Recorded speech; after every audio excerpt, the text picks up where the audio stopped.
Hey everyone, and welcome to this video tutorial from Depth of Field Photography. Today we're going to look at the Adobe Photoshop RAW edit of a landscape photograph, and we're going to do some simple things. So it came as a request from one of the participants from our previous workshops, and he wanted to have a tutorial so that it works as a reminder or something that he can look up for the simple things. So this is going to be very simple. So let's get started. We're using Adobe Photoshop CS6. You can use anything you prefer. Anything above CS5 would do, and Camera RAW plugin 7.5 and above. So we'll do Open As and select Camera RAW as file type and select this file. So this is the photograph that you have, and just to give you a background, that it was taken in India, Kerala, Kovalam beach. It's a beautiful beach, beautiful sunset.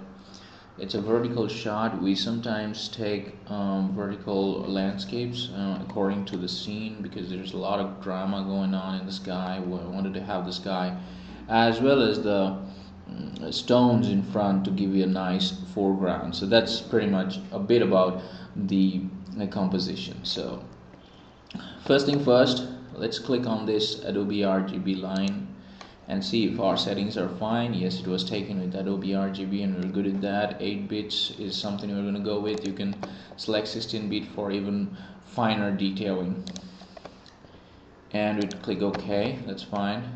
First thing we'll do is do a lens correction. We do color, remove chromatic aberration, and we'll get to profile and select lens profile correction. It will automatically select the lens. If it doesn't, no worries. It's a step that if your lens is detected or understandable by Adobe Photoshop, then you should use this. You can fine-tune these things in the manual as well, but we're not covering this. As I said, it's very basic. So let's get to the basic tab, and we first want to tune the white balance.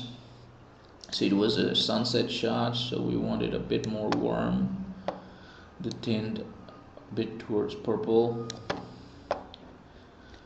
Now let's not play much with the exposure, because it's 1:0 exposure from a 3-shot HDR. So this exposure, I'll let it be what it is. We'll just increase the contrast. This much, not much. We'll reduce the highlight so that more of the sky and the drama comes out. Not too much. This much would do.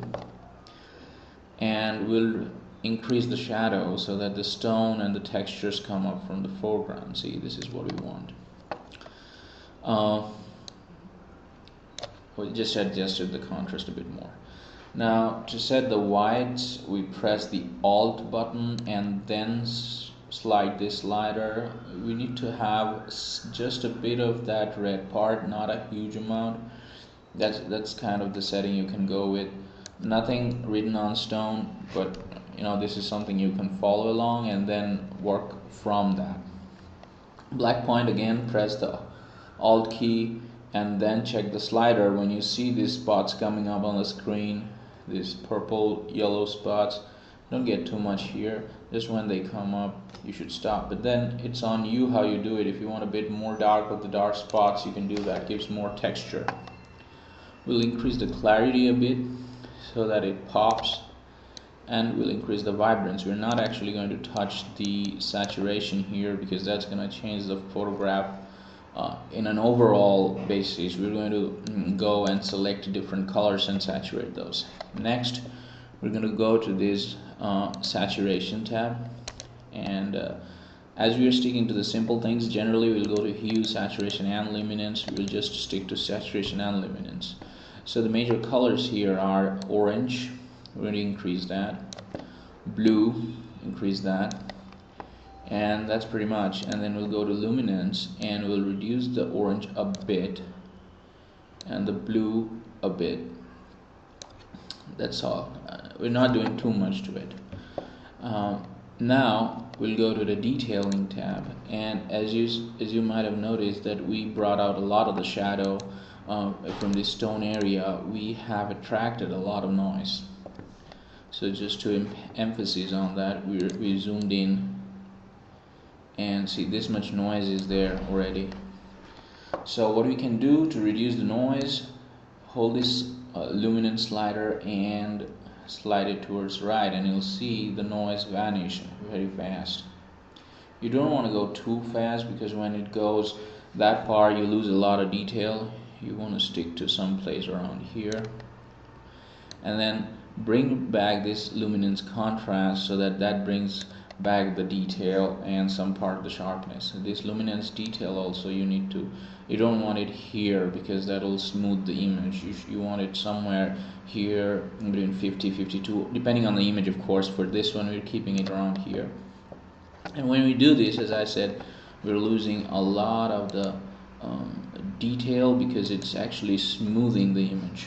So what we can do, we need to have that sharpness in the stone as well. So what you can do is we can go for the sharpening, and the first thing first, we need to mask it. So how do you do that?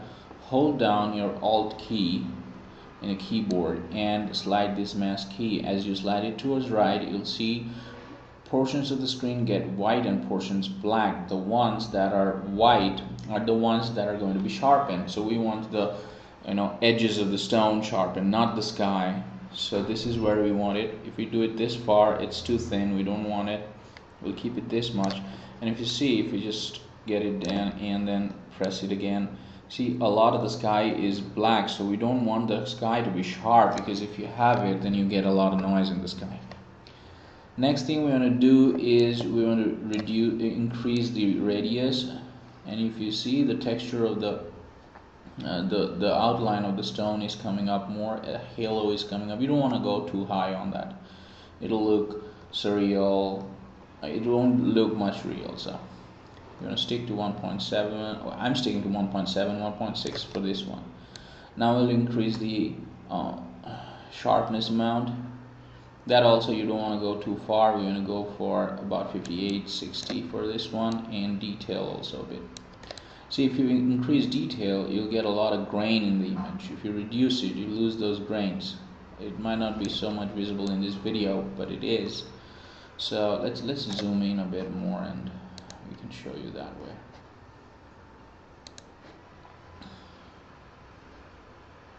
Okay, so in this much is zoomed, and now I'm pressing down Alt and then changing the detail tab. See, you'll see a lot of grain coming in the image, right? A lot of grain. Now if I reduce this down, all those grains are gone, but we don't want that. These grains are going to make the image sharp, so we want to keep it somewhere where it's not actually making noise in the image, but it's actually sharpening it. We'll keep it here for now.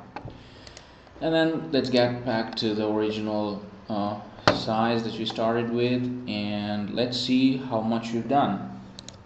So we'll go to this presets tab and toggle this preview button. So this is where we were, and this is where we are, and just with some simple touch-ups from Adobe Camera RAW. That's it.